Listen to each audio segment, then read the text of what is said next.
కాంగ్రెస్ ప్రభుత్వం వచ్చిన నాటి నుంచి నేటి వరకు తెలుగులో ఒక సామెత ఉంటుంది.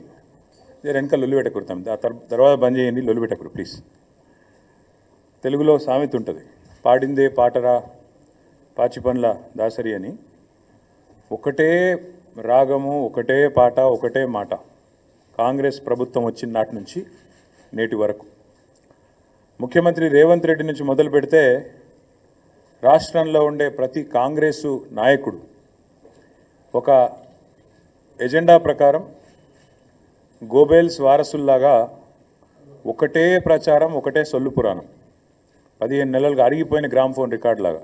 ఏంటిది అది? ఒక ఆయన దివాలా తీసిన తెలంగాణ అంటాడు, ఇంకో ఆయన నాశనం అయిపోయిన తెలంగాణ అంటాడు. ఇక ముఖ్యమంత్రి అయితే ఇంతకంటే దివాలా కోరు ముఖ్యమంత్రి బహుశా భారతదేశంలో ఎవరు ఉండరు. నా రాష్ట్రం అనారోగ్యం పాలైపోయింది, నా రాష్ట్రానికి క్యాన్సర్ వచ్చింది, ఒక క్యాన్సర్ రోగిలా ఉన్నది అని దివాలా కోరు మాటలు మాట్లాడిన భావదారిద్రపు ముఖ్యమంత్రి బహుశా భారతదేశ చరిత్రలో ఎవరు లేరు, రేవంత్ రెడ్డి గారు తప్ప.